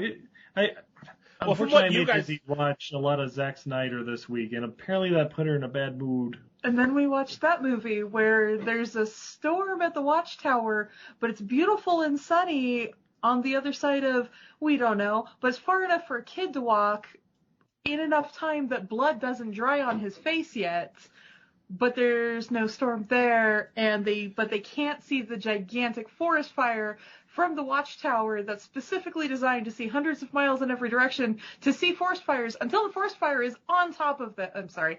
I grew up in fire country. I understand watchtowers, and I don't understand that movie. But one character with 10 minutes of screen time total smushed together is pretty awesome. So is that going to be on the poster? Izzy, one character. One character is pretty awesome. And that guy from Walking Dead is pretty good. The People know him as the Punisher? Punisher. Yeah. Exactly. Coming at number 4, Raya and the Last Dragon, up from number 5 the previous week. It made $1.6 million, a total of $48.5 on a $140 million budget. Raya's got the glow now. It's moving up. I don't think it could ever be stopped. But clawing its way back into the top 5 this week, Godzilla vs. Kong made another $1.4 million, a total of $97 million on a $160 million budget. Amy from Congo's Grandson versus a walking nuclear reactor. I could be wrong. I don't remember if it was in the top 5 last week or not. I just like to assume it wasn't. You're saying $97 million though. That's impressive. Yeah, that's just in the U.S. Yeah. That's just a domestic box office. Oh yeah, that's right. Like international, it's like 500 or 600 or something, right? Like it's 500 or it's $600 kind of million. fun. Okay, I'm like, it did more than $500. What? Yeah, $620 total. But worldwide. Steve, it didn't make $1 billion. Suck it, Tenet. Yeah. Well, anyway, Jason's not here to give us the wrong descriptions of the upcoming movies. I've got you, Jeff. It's okay. Coming this week, May 28th, we have A Quiet Place 2. Babe, what's the movie about? It's about a lady who had a baby, and then people try to steal the baby from her, and they have to be super quiet, and the guy comes after them with a shotgun, but then they still have to be super quiet, and then they wake up a monster, and then they run, and then some guys want to eat her and her baby and her other kids, and so they have to run away from them, and then they make some noise, and she has to fight a monster. Coming this Friday. I saw the long trailer a year ago, and I was 1,000% convinced I had already seen this movie seeing the new trailer. Because they showed way too much in the first trailer. Oh, I thought you were giving the plot of the first movie. No, that was what I got from the trailer for this one that came out in 2019. And now it's A Quiet Place 2, The Search for Curly's Gold. She's going to get that gold and kill the monsters with it, diamond lasers. Do you want the title of this show to be Diamond Lasers? The way you've been sprinkling in throughout the entire run? Steve just wants a diamond laser. Let's get this Kickstarter going so we can get my husband a diamond laser. Well, if A Quiet Place 2 doesn't sound like your Phil, we also have coming out Cruella, The Portrait of a Puppy Murderer. Nice. I think that's actually the description of the movie. Yeah. It basically looks like The Devil Wears Prada, but it's The Devil Wears Puppies. That's true. Oh, okay. But Even Emma Stone can't save it. I'm calling it now. I love Emma Stone. I don't need to see another Harley Quinn movie. Paul You Walter have Hauser is Emma going to Stone save and it. Emma Thompson. It should be amazing. All of the talented Emmas. And Paul Walter Hauser is going to save the movie. The only Emma they're missing is Eminem. Right? Spoilers. Look, No. if her personality's based on an egg sandwich, I'm going to burn the theater down. That's Suicide Squad. That's coming later. I'm so quirky. I like egg sandwiches more than boys. Oh my god, I'm not like the other girls, just like you. So you have an opinion, it sounds like. What? No, we're talking about Cruella, not Birds of Prey. Look, as a girl who's not like the other girls, I felt violently attacked in that movie. I have a hyena and he will do nothing for the plot. His name is Bruce, though. Get it? No, I don't get it. What, it became the nanny? I have the sexiest voice. Don't you like it? So yeah, that's Quiet Place 2 and Cruella coming up Friday. I love to murder puppies. No more of that, please. Does anybody want to give us top 5 music? Babe.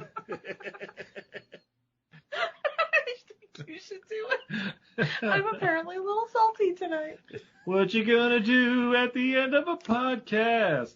Top 5 movies I actually or liked TV that one. shows. I don't know. I actually liked that song. That's better than anything Jason gave me. Oh, sorry. Nobody was gonna watch my band. Top 5.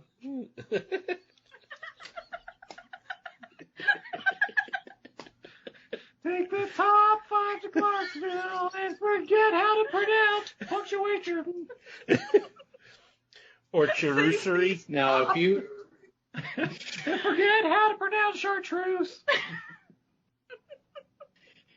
have a Gold Dust impression, we're officially replacing Jason. Gold dust. Is that close enough? That's better than Jason did, so...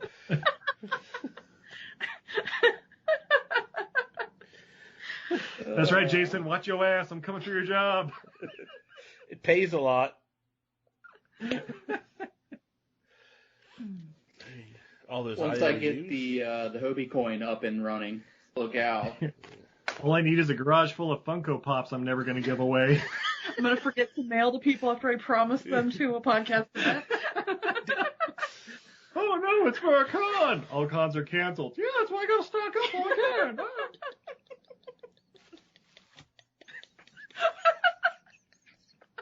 All right, so top 5 We love movies. you. Oh no! I think we just killed Jeff. Oh, Brian's no. going to win the Thunder now. I think by default that makes Brian the owner of Hobie. Wait. You got to say something about skipping the podcast to hang out with your crotch fruit. Yeah. Oh, I think our crotch fruit has a game this week. Do you think the coach will let him play? Aren't you the coach? Oh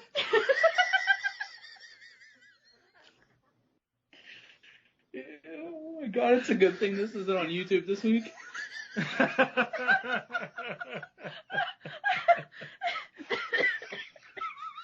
Oh. And I'm dead. This week's episode, 90 minutes of laughing at Jason. Laugh along with us, won't you? So anyway, top 5. What's the topic this week, Jeff? I don't even remember. Oh yeah, it's top 5 favorite ape movies. Ooh. That sounds like a fun topic. Did you come up with this one, Steve? So who starts this thing off? Because I know Jason usually likes to get input from the guests on what the top 5 could be. I was just wondering if this was from your input. Oh, well, I mean, it is kind of coincidental. We've had a couple panels on some online conferences like Utah Remote Con and Livestream for the Cure, where combined we raised almost $20,000 for the Juvenile Diabetes Research Foundation and what was the other one? Cancer. Cancer. Yeah, cancer one. Hashtag I forget the name of the foundation, but Yeah. yeah, great but job. yeah, we helped raise money specifically talking about apes. We definitely have not considered changing the name of our podcast, Everything I Learned from Ape Movies. And monkeys. We will include monkeys. Spoiler alert, guys. Monkeys have tails. Apes do not. That's how you can tell them apart. Except for a gibbon, but that's technically a lesser ape because it has a tail. I would say they're more of an extra ape. They're Right? going the extra mile. Look, I'm not the scientist here. And then lemurs are like pre-apes or something. They have a different designation. They're like pre-primates. Oh. They're not even considered primates? Ooh. They are primates, but they're like I guess they're premates. They're like they're like the step before.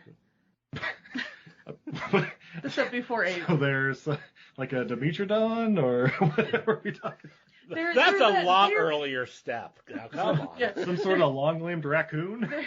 They're when squirrels decided to get opposable thumbs in that Oh. in-between phase. When a monkey and a squirrel love each other very much. And they moved to Madagascar They have and called crotch lemurs. Where their love is appreciated. Anyway. Yeah. Monkey, squirrel, crotch, fruit, or lemurs. There's the title. Babe, you want to start us off with your number 5? Ooh, alrighty. Well, mine probably won't come as a surprise to my husband, but my number 5 is Conga. Woo! The ripoff of King Kong. What year was it? 1961, starring the original Alfred as a guy who turns an ape into a giant ape that destroys London. Yeah. From ape You guys to like Conga? giant ape. All right. Yeah, it starts out as a very cute little baby chimpanzee, then it turns into a guy in a monkey suit, and then it becomes a guy in a monkey suit who's bigger than Big Ben. Yeah. Yeah, guys, check it out. Streaming on Amazon Prime. Oh, my next? If you want to go next. Sure. Well, my number 5. Fun fact, the first movie to have an opening weekend of over $10 million. Ooh. Every Which Way But Loose. 1978, I think? Oh, that was my number 2. Yeah! Clint Eastwood and Clyde. Left Turn, Clyde. Guys, I feel like this movie needs to be rebooted. Who plays does. Clint Eastwood with an orangutan on a road trip? And why is it Gerard Butler? It's not Gerard Butler. Damn it. It is Edward Norton. Ooh.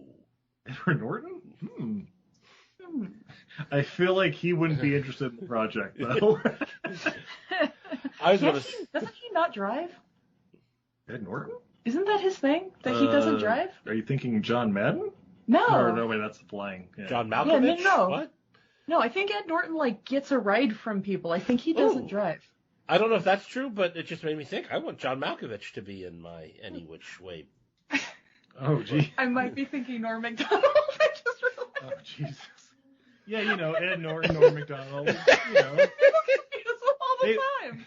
They both have fruitful, award-winning acting careers, and the other one has dirty work.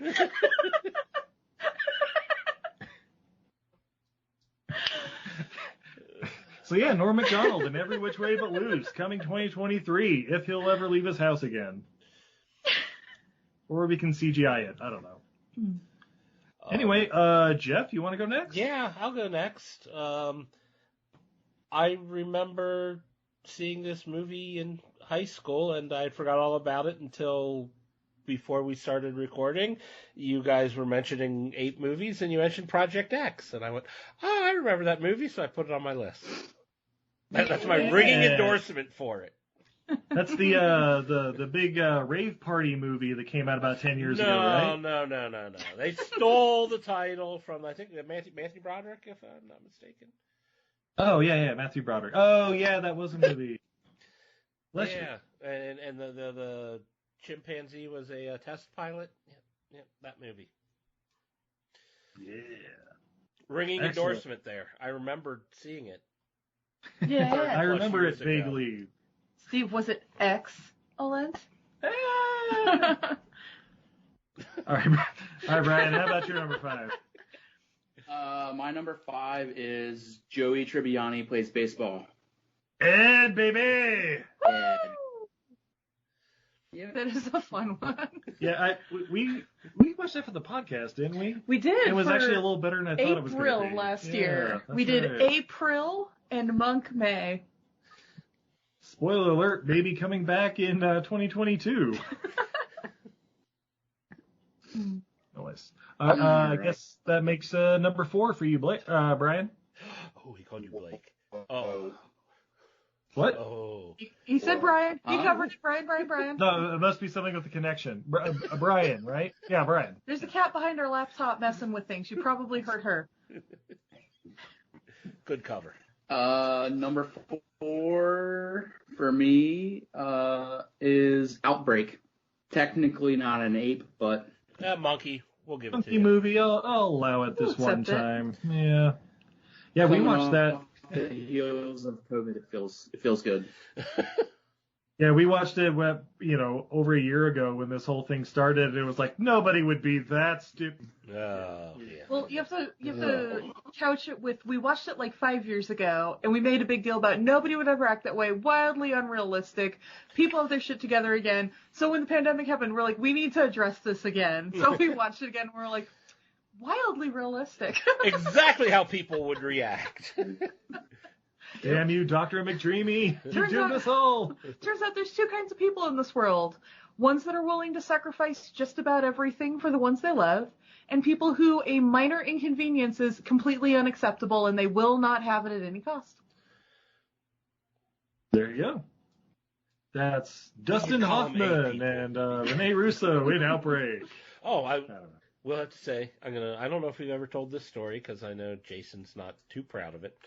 But this back when before Jason was married and settled down, he was somewhat of a man whore and had a reputation for it.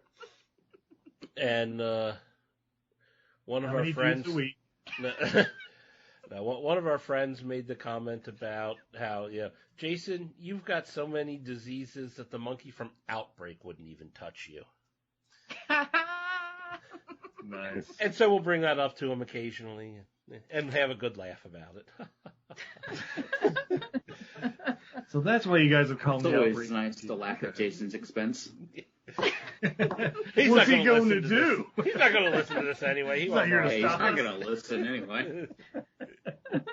What if he listens to this podcast? He'll never do it. What if they make a comment about the podcast on another podcast? He'll never hear it. What if they hear a skit about the podcast on SNL? He'll never see it. Yes. All right, Jeff, how about your number 4? Oh yeah, Brian gave his number 4, didn't he? I did. My number 4 is the heart-touching drama, the true story of Diane Fossey and gorillas in the mist. Ooh. I don't think I've seen that one. Ow! Really? Yeah. Oh yeah, it's not a terrible movie. It's basically like a Jane Goodall hanging out with gorillas, that don't talk, right? Well, There's no diamond lasers, right? there are no diamond lasers, but there are evil poachers that decide that murder is okay. I mean, come on. Steve, you've seen Medicine Man. It's Medicine Man with monkeys. Oh, shit! Apes. I found the cure for the plague of the 21st century and I've lost it. In that gorilla's palm. And it's Sigourney Weaver, so you can't go bad there. Oh, shit. What? Okay, guess what, babe? We're watching that Coming tonight? next week! And, excellent. My number 4, Planet of the Apes, 1968, starring Charlton Goddamn Heston. Woo! I just love that movie. It's great. It started a whole new sci-fi ape genre, really, and of course everybody knows the ending. You quote it at least 3 times a day, right? Just you blew it up! God damn you! Damn you all to hell! Yeah, that ending. Yeah. So you're saying the original one is better than any of the sequels? Or are they coming up later on your list? They may be coming up later on the list, but the original, there's a reason everybody knows it. And everybody loves the ape masks and stuff. And that's why they pop up in like Howling 2... Your sister's a werewolf. And Roddy McDowall was cool. Oh yeah, Roddy McDowall. Yeah. John Heston Huston. John Huston, the director guy. He's there. Oh, and what's her name? Who plays Zira? Anyway, the actress who plays Zira is amazing as well. Yeah, everybody's great in it. Is that even the girl that dies 30 seconds in. No. All right, Izzy, how about your number 4? Oh, well, my number 4 is also not an ape movie. It's a monkey movie. I was 14 when this movie came out, and so it has a special place in my heart. For some reason, we had a school field trip to go see this movie. Still not sure what that was about, other than I guess the teachers needed to grade papers. It is Monkey Trouble. Ooh, with Thora Birch and Gypsy Harvey Keitel. Yeah, young Thora Birch discovers a rogue monkey in Los Angeles who's been trained to steal shiny objects, and she tries to teach him to be nice and hide him from her single mom living in an apartment. Well, Harvey Keitel, the monkey's rightful owner, runs around as a gypsy. I have never heard of this movie, and until this point, I didn't think I ever needed to, and I was correct. I didn't need to hear of this movie. It's a fun kids movie, Yeah. but and Harvey Keitel's in it such a small amount, you genuinely, when you're done with the movie, sort of forget he's in it until the next time you watch it, because it's mostly just about this kid trying to hide a capuchin monkey from everybody she knows who just keeps stealing shit. And he's dressed like a gypsy pimp, which is very entertaining. Harvey Keitel, not the monkey. Well, yeah. All right. How about your number 3? My number 3, to feed off of Steve's Planet of the Apes, I love me some Escape from the Planet of the Apes. Ooh. It is the third one in the original series, and I think a big part of why I love it so much, other than just the really great character development you get from Cornelius and Zira, is the fact that they blew up the planet technically twice in the first 2 movies, and they still said, you know what, we need to make another one. Yeah, so they send the married couple back across time and space to present day 1972 Washington D.C. And it's that sort of one.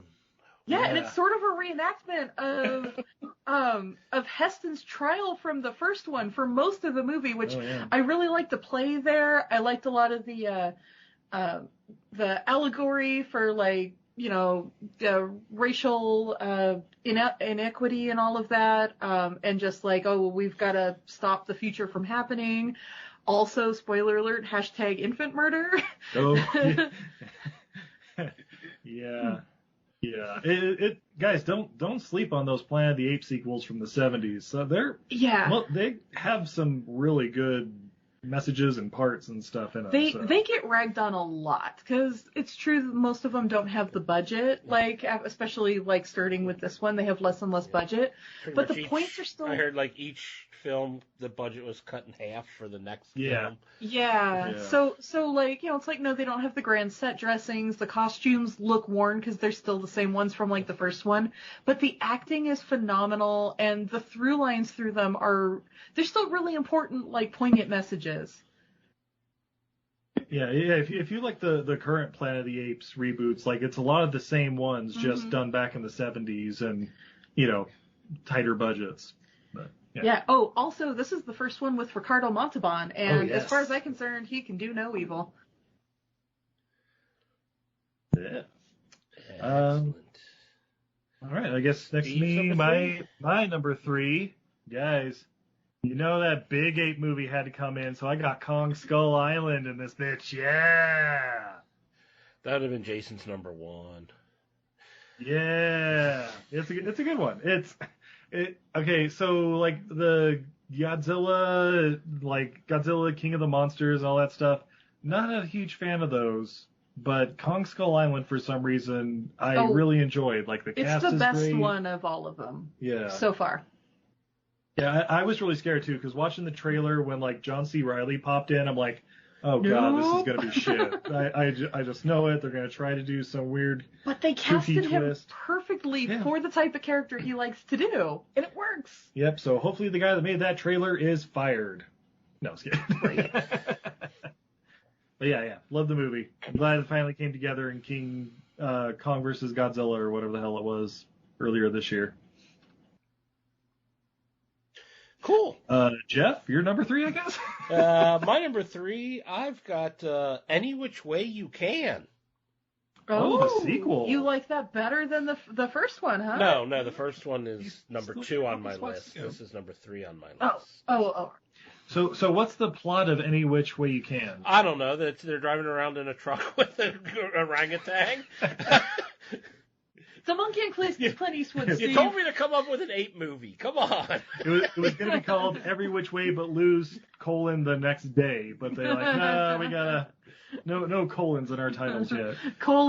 They're still unemployed and don't have a place to live. When I sat down to record this episode, I had 3 things on my list, and 2 of them were Any Which Way movies. So. All right, I haven't seen the sequel, but I'm assuming it involves Clyde getting in more bum fights. Yeah. Okay. All right. I honestly couldn't tell you which one was from which movie, which scene. That I saw them like in the 80s and they run together. So, yeah. Yeah, they're like the Crank movies. They just kind of blend into one. Yeah. Yes. Fast and Furious movies. You don't know which one is which. They're just all the same. Silence. Hey. All right, Brian. Well, okay, except for Tokyo Drift. That one's different. Well, and who's the star of Tokyo Drift? That's a great question. I think Sonny Chiba was in it for a minute. I think Sonny Chiba's the star, but is he the main character? Obviously, it was Twinkie, Bow Wow. Yeah. When is Bow Wow coming back to the Fast and Furious universe? Coming soon. All right, Brian, how about your number 3? Number 3 is Tony Telly showing the ape who's boss and going ape. Ooh. Danny DeVito as well, right? Yeah. Yep. Danny DeVito and Joey Judd Dan- Walter. Oh. I would say Judd Hirsch, Mary Lou Henner, everybody from Taxi was on.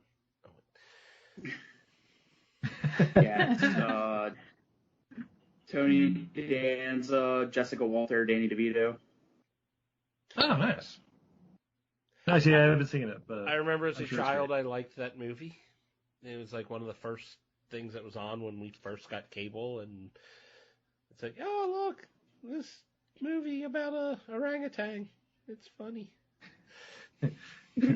Up next, Going Actually, Ape, followed by Beastmaster. If I'm not mistaken, it was 3 different orangutans he inherited. Yes. Yeah. Or were they chimpanzees? Now I don't even remember what type of ape it was. They were orangutan. Okay. Yes. Yes. Nice. So Nice. Excellent. Yes. So I'm gonna follow that up with number 2, Zookeeper, Nick Nolte as Joe the Gorilla. Ah, way to get All right, Jeff, how about yours? way to get your Kevin James in there. Yeah, say it's Kevin James Right? movie, right? Yeah, that's Yeah. the reason I've never seen it. All right. I mean, it's a pick. I'll give you credit for that, Brian. That's definitely a pick. I'm predictable, if nothing else. I have no idea what that's like. Brian, Jeff, how about your number 2? My number 2 was Any Which Way But Loose. Oh. Ooh. Yeah. Never heard of it. Yeah. I got nothing else to say about it. I think I covered up. All right, yeah. All right. I guess my number 2 is Dawn of the Planet of the Apes. Yes, the second in the new trilogy. But why that one? Well, it's a great flick, but one scene in particular when Koba is on top of a tank firing off a 50 cal machine gun. That was a peak in cinema. And, Gary Oldman's in it too, so. Also, can't go the wrong. apes on horseback really were the the first scene that drew you in, Yeah. and then That whole movie is fantastic. Guys- Even Jason Clarke can't ruin that movie. watching that movie with Steve is an experience because he turns into a giant child, just like yeah. Jason Clarke. I forgot he was even in that. Exactly. Everybody does. Look, guys, I'm going to tell you right now, the humans don't matter in the Planet of the Apes movies. Nope, Not even a little bit. it's about the struggle They're of filler. the apes. They're fodder. Yeah, well, yeah. Izzy, how about your number 2? My number 2 is a genuinely bad movie, but has just some really, really brilliant scenes and has, in my opinion, one of the greatest ape actors I've ever seen. Thank you to Drew from Real Feels for Shakma. I love Shakma. It is a low-budget movie. Again, Roddy McDowd plays a teacher who him and his some of his select students are going to play live-action D&D in their school after school hours. They lock themselves in the building. Earlier that day, they were supposed to euthanize their male baboon Shakma because he was becoming too aggressive, but they didn't do it right, and so now they are locked in a building with a killer baboon. Played by a real baboon who, when he's patting down the halls, is like, oh, look, he's so small and he's so fluffy. Then he goes very literally ape shit, knocking down doors. They just let this ape destroy the set. And holy cow, guys, like, the power of that animal, just watching that on screen, I don't even care about the rest of it. Just, I can't believe people didn't actually die on set. Yeah, and I think it's streaming on Amazon Prime, too. But yeah, if you guys haven't seen Shakma, it's not a good movie, but it has a fabulous ape actor in it that is worth the experience. It is on Tubi, and it says Amazon Prime Premium subscription. But yeah, it's free on Tubi, so check it out tonight. Shakma. Do I get Tubi? Everybody can get Tubi. You just have to download it or something. Yeah, and then sit through at least an extra hour of commercials per movie. That's true. Okay. There's the rub. It's free, but at a cost. It only costs $10. Look, if you're not paying for the product, you are the product. Hey, there you go. Does that mean... Oh, I was about to say, is that the new slogan for Facebook? Yeah. Oh, that's been that's been their business model since day one. That's their model. And if you don't believe it, you're a fool. Are they coming out with? Are they just going to flat out admit it and just? They're going to add it to the top banner. Yeah. Facebook, you're the product. We're selling you today. All right, Izzy, that means you're number one. My number one, because once again, I'm the right age. This came out and hit a young Izzy just perfectly, with a phenomenal cast, brilliant acting, and one of the funniest apes I've seen on screen. Dunstan checks in. Nice. Jason Alexander is a hotel executive and a chimp. The orangutan. He's a chimp, right? Dunstan? Wasn't Dunstan a chimp? I thought he was an orangutan. Now we'll have to look that up. Now I have to look it up. Dunstan. I can't even spell correctly. That's a orangutan, right? Oh, that's a bad picture, but yeah. It's a terrible picture. Let's see here. Oh, you are correct. It is an orangutan. Hey. Yeah, orangutan. Yeah. Oh, and who's the monkey exterminator? Oh, Michael Richard. No, Paul Rubens. That's right. Yeah, Paul Rubens comes in as the monkey exterminator. As apparently a character named Buck Lafarge. Yes. Yeah. Yeah, it's basically sort of like a Ritz-Carlton Four Seasons type hotel with a monkey running around. Yep, and of course, hotel manager Jason Alexander has the timeless line, "Holy shit!"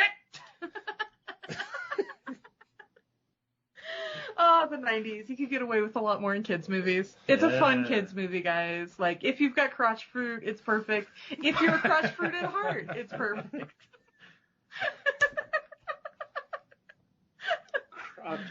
Excellent choice, babe. I guess that means I'm next at number one. A lot like Izzy, I was the right age when this movie came out. I was 14. It was Summer of Love. 1995's Congo. Yes. Diamond Laser, 81 Raindrop Drink, Ernie Hudson. Yeah. You've heard me talk about it for years now, so yeah. Congo, number one. Every other answer is wrong. Jeff, what's your number one? Well, I will say, just like you guys, I was at the right age when this movie came out. I was like 29, and no. I picked Jay and Silent Bob Strike Back. Oh, shit, that's a good one. That's good. I forgot. Was it named Sue? Suzanne, I think. Suzanne, yeah, something like that. But, yeah, that's the movie I thought of. It's got an ape in it. I find it funny. I couldn't pull myself to watch the reboot. Does Suzanne come back? I assume everybody comes back, right? I don't remember Suzanne being in the reboot. I was fairly disappointed in the reboot, so Yeah. To be fair, we got about 10 minutes in. Yeah, we got about 10 minutes in, and I'm like, nope, I'm good. No, I believe your words were, "This is too low even for our standards." Take that, Kevin Smith. Wow. Because, like, usually we'll do a time and a half and grit through a movie. There's, like, I can count on my hand how many movies we've turned off. And that was one of them. So you didn't even get to the Chris Jericho part then. No Chris Jericho. But yeah, Jay and Silent Bob Strike Back. That's a great flick. And the soundtrack is banging. Oh, yeah. Now I'm trying to remember the soundtrack. Inconceivable, unbelievable, drop out like I have an information free. Oh, wait, right. Sorry, we don't want to get. Look, if you told me, like, do you want to see a movie with their daughters in it? I'd be like, oh no. Do I now want to see a movie with their daughters in it? Hell yeah. Wait, what are you talking about? You're talking about Bill and Ted. Bill and Ted. I'm talking about Bill and Ted. Oh, okay. I'm about to say, Jay and Silent Reboot has his daughter in it. Yeah, Jay and Silent Bob and their 4 kids they had together, docking. So. Yeah, that seems about on par for that movie.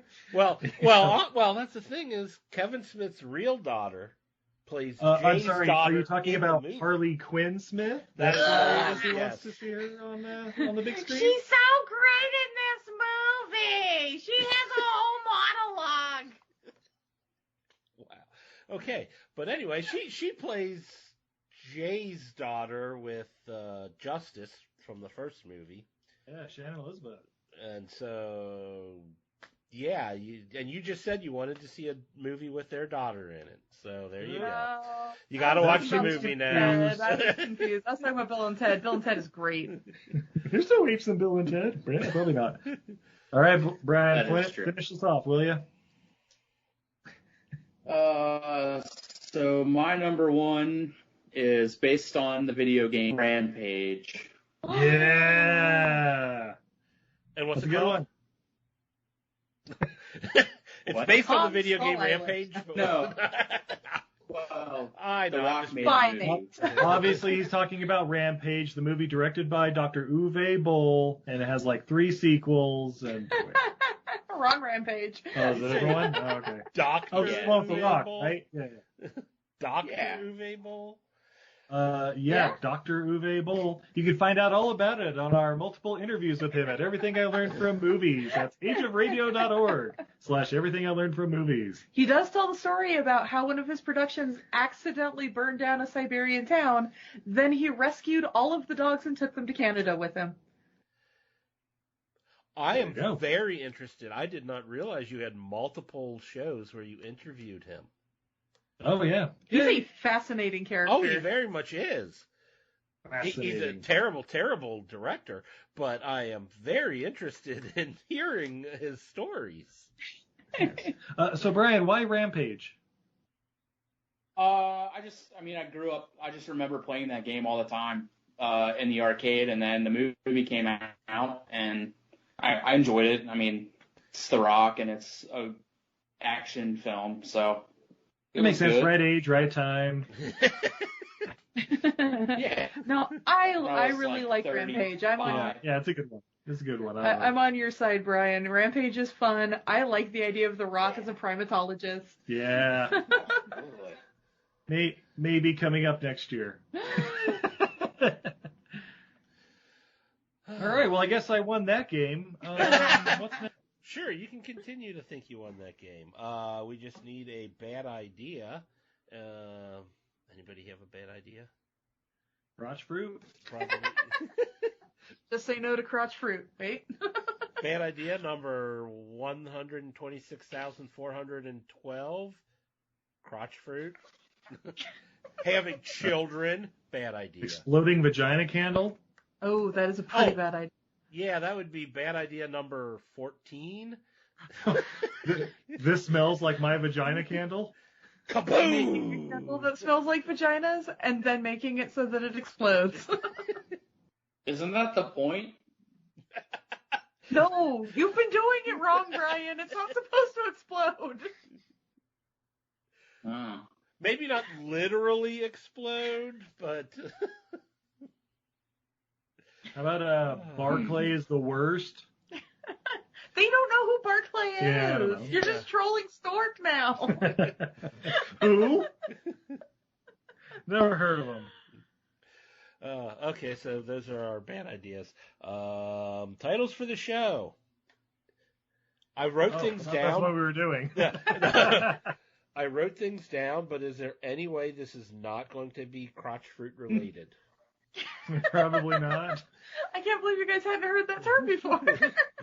I mean, I wrote things down like I want it in a Thunderdome, or it was very cool until his climax, or don't do drugs, kids, or a little salty tonight, or it's called tunneling, or sharing the harvest. But I had that one. but I also have crotch fruit at heart. Yeah. Yeah, I had that one as well. Attacked by this list. Crotch fruit and crotch fruit at heart. When you wish see. upon a crotch. The only other one that I had that you didn't say, Jeff, was why pay for the cameo when the sex is free? Probably too long, but now if I could figure out Also how had to, don't put your face so close to it. if I could figure out how to get the little heart symbol in the title as opposed to just the word heart, that would be even cooler. But I don't know if I can figure that out. It's a 3 and the greater than Oh, symbol. yeah, there you go. So, but I want the actual heart, not just something that looks like. You do the crotch fruit ampersand less than 3. That's definitely not going to screw up somebody's computer trying to download it.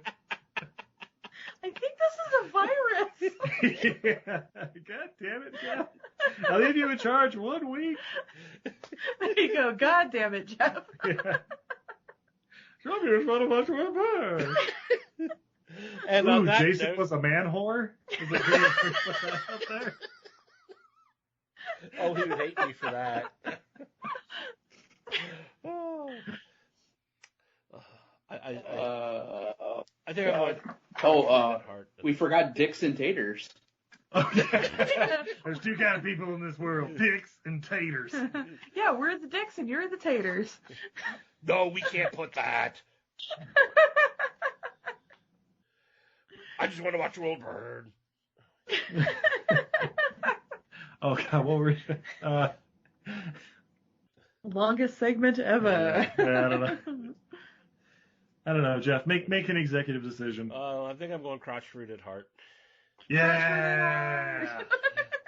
And on that, Roger says goodbye. Amy said goodbye. Bye. From Walking Dead to Talking Heads, from comic books to TV sets, there's a history. Not so bad, there's the history.